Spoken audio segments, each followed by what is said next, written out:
So that's one of the techniques in terms of making sure that the events are meaningful and that the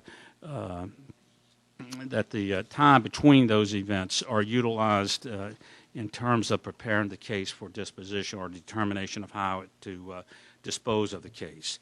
Other benefits, there are a great deal of benefits, of course, to effective case management. The more efficient use of the time and other resources of the court, the litigants, the witnesses, other agencies involved in the case disposition process. And again, hopefully you'll get an idea that it directly impacts that jail issue. That oftentimes the court process impedes and can stack individuals in the jail waiting for time for their case to be disposed of unnecessarily, unreasonably, and unjustly. So there are a tremendous number of benefits to efficient and effective case flow management. I'd like to, hate to pick on Judge Carr, have you noticed any of these benefits or experienced any of these as far as your I'm a county court judge. Right. And so once we developed the system, because it had several layers of processes that at the county court level of misdemeanors, we just don't have the need for the many events Right. that go on at what we call in Texas the district court. I don't call it the circuit court. So I'm perhaps not the, but all I can tell you is my hearsay answer. My brothers and sisters of the district bench, they seem to be quite pleased with the system. And depending upon the most effective courts in Tarrant County in the felony arena that have the lowest dockets are the judges that insist on events that are scheduled occurring, and the ones that don't have bigger dockets. Yeah. So it actually, you absolutely see the difference. Yeah. You collect the data that you can track all of this, and as far as disposition of case. We have a judicial dashboard in our county that, at the touch of at fingertips, it pops up and everything from every court is right there. In our justice system, lawyers are fond of saying that time is money.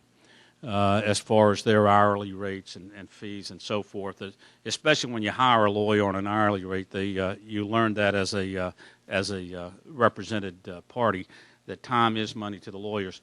In reality, time is money to the court system.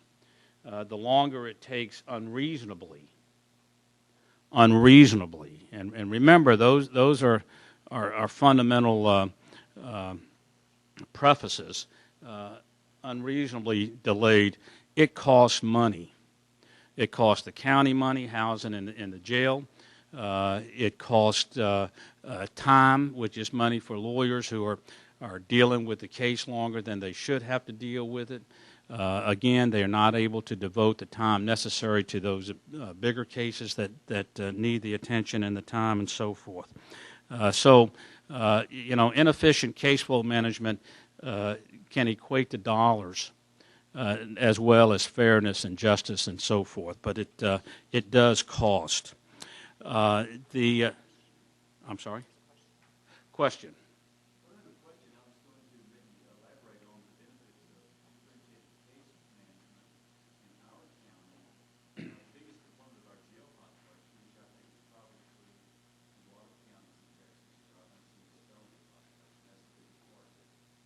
And since implementing it, we've gotten a handle on that. In fact, our jail population this morning, and we were overcrowded like all the other counties, and we've done a lot of things. We've done diversion courts and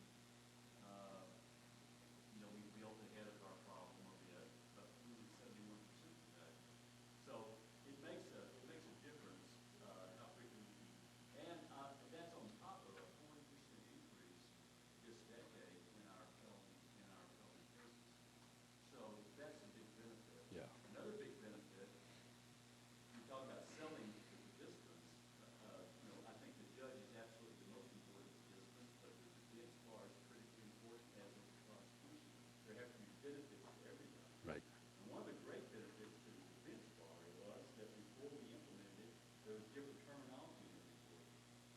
Dockets are called different things, different standards. The main complaint that we have from the defense bar today is when a court doesn't follow the practices of the case law system, and then they don't know what to expect. So, there are benefits for, okay, predictability. She's pointing out to me that I'm missing a thing here about problem. So, No, go. there are a lot of benefits to it, and each of the participants in the system have to see those benefits, and they have to spell out what it is. The big thing that the defense bar wants to know is, am I going to get paid timely? So that's a trade-off. Yeah, we'll work with the county system to process the paperwork to get you paid. Those are the kind of Yeah. things. But critical to it is the prosecution. If the prosecution doesn't want to play, it's pretty darn hard. In Yeah. our case, we were very lucky to have a prosecuting system that solved things. Well, and thank you for the comments, and you're speaking from experience in your jurisdiction. Yeah. I mean, getting that buy-in, again, it kind of goes back to what you're talking about as far as the prosecution or the defense or whomever else, law enforcement. They have to see a benefit to their agency in some form or fashion. Another critical group in our county are the court coordinators. Those people who actually interact with the lawyers and schedule documents. And that is a critical piece. Those people have to be not only have to buy into it, have to be motivated.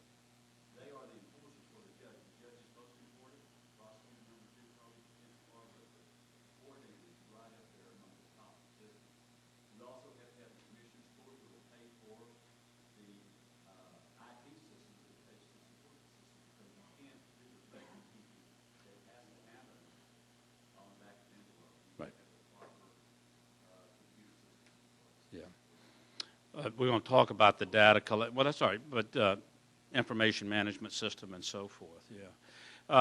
That's another thing that I should have touched on is the not only the agencies that are involved as stakeholders in the system, but the other people such as yourselves that may be working for the courts in different capacities that will have an impact on the case flow management process.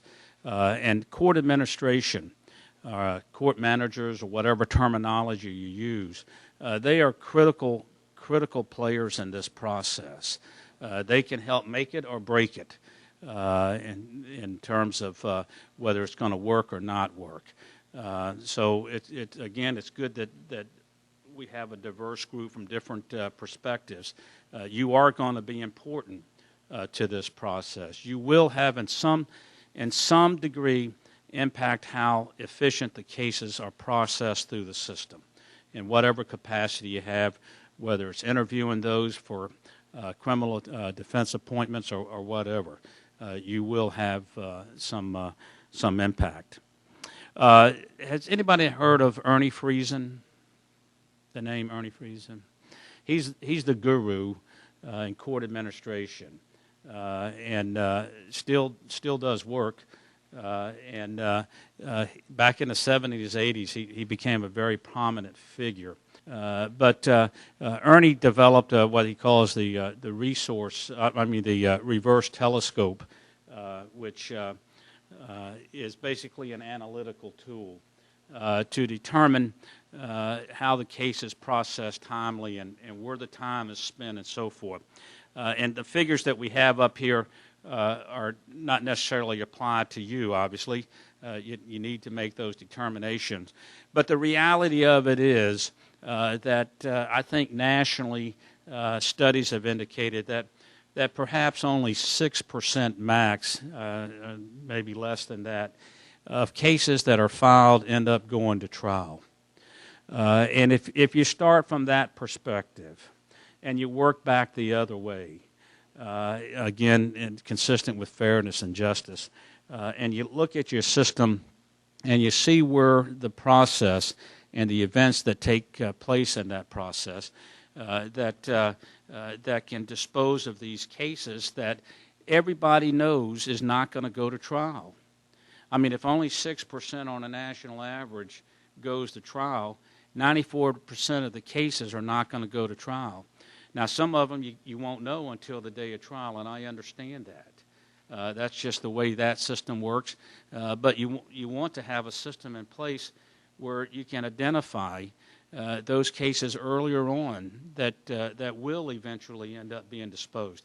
Again, giving the attorneys an opportunity to prepare, to represent their clients, to help make that decision or recommendation for the client.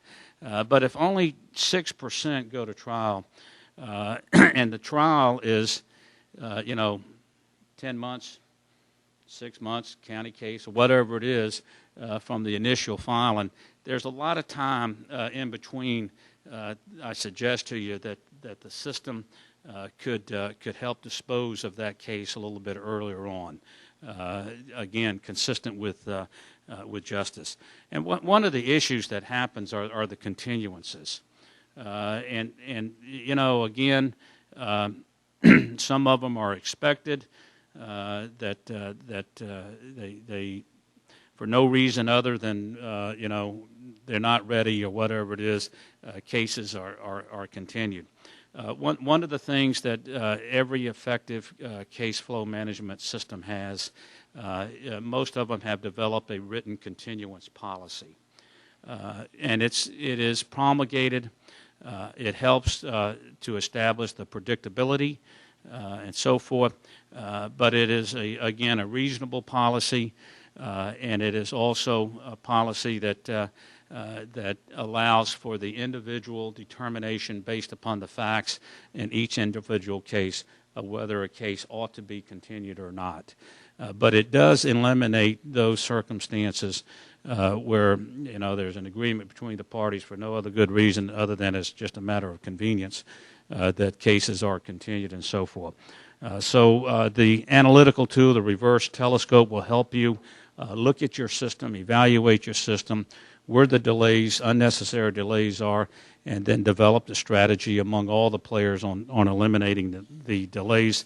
And they may be caused by unreasonable continuances or continuances that are granted just as a matter of course throughout the process. Now, some of the key elements that, and I'm going to modify Judge Hamilton because it was a good point. It really was. The judicial leadership. It does most of the time require that. Again, I think Judge Hamilton's very fortunate to have that commissioner. But most of the time, the impetus does come out of the judicial leadership, at least in some form or fashion, as far as helping implement and design a case flow management system. It is a collaborative process that stretches across the board for everyone that's involved in the system. It is a judicial management of case processes, creation of meaningful case events, and managing the time between events. One of the important things on this slide is the last sentence, and I think they've kind of touched on this to a great degree. You can get it developed, you can get it designed, you can get everybody to buy into it, you can get it implemented, but if you don't monitor it, it's going to get out of control and you're going to end up with the same type of system that you had initially in order to change. There's got to be a monitoring mechanism that's in place. And I'm not talking about the judge monitoring the flow of the case. I'm talking about the judge, the group or whatever committee that you have, that you're constantly evaluating the processes that you have so that you can identify those areas that need adjustment, those areas that perhaps with time have proved that the initial design in that particular area is flawed. Maybe the defense bar doesn't feel that they have adequate time to prepare. You want to look at that issue. You want to track the data because the data may not support your premise. The data may not support the outcomes that you're trying to reach. and so forth. So there's a constant monitoring process. And it's important also not only in terms of monitoring, but also in terms of continuity, that we're going to continue to have turnover in judges, you're going to continue to have turnover in court personnel and so forth. And if you're constantly monitoring, it's easier to bring those new people on board as they get involved and can see what the data suggests. The data that's collected to help monitor this, you probably, and again, I don't know how you work with in your particular jurisdiction, certainly you're going to want data for the individual court that is implementing these strategies along with all the other stakeholders. Hopefully you have a systemic approach that all the judges agree, be it a county court approach, be it a district court approach, that you want the whole system to be more efficient case flow managers. So you want data on the whole system, not just the individual judges, so that they can monitor the effectiveness and eliminate the waste and enhance those processes that are more effective in terms of case flow. Implementing case flow management program, another element is, again, the early and continuous judicial supervision of case progress, what's needed.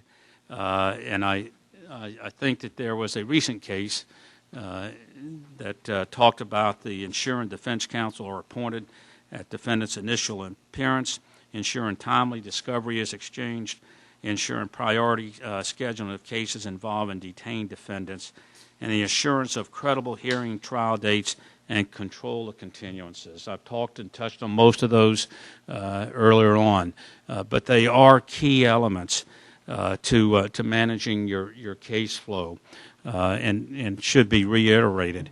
But it's important to understand these and know how to do those.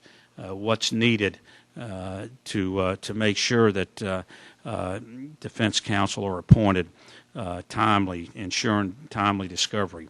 And a lot of times that's where the judicial intervention may need to come in to do that, and the monitoring of the case and so forth, but also from a system standpoint. The other key elements are time standards and goals. And in talking with a couple of the judges as far as time standards are important.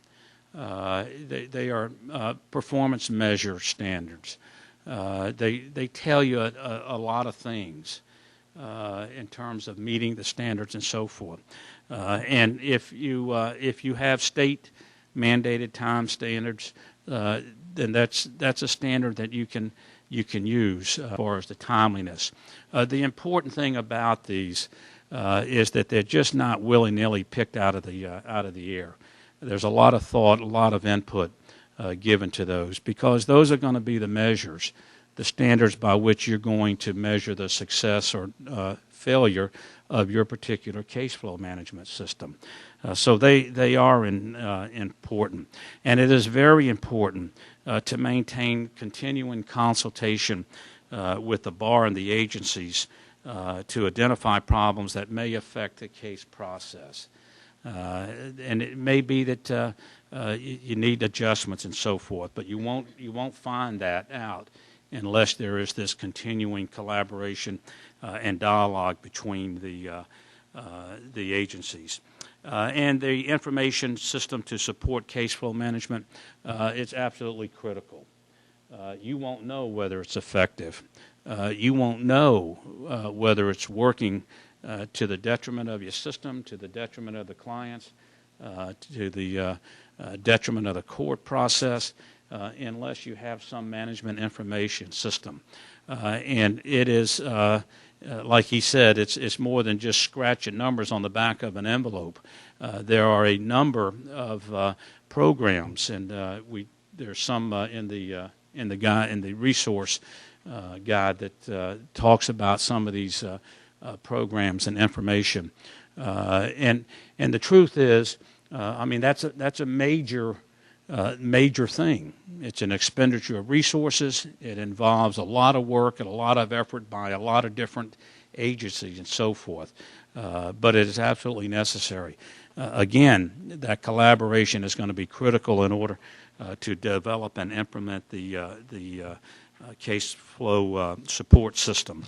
And the resources may come from various agencies if you have this collaboration.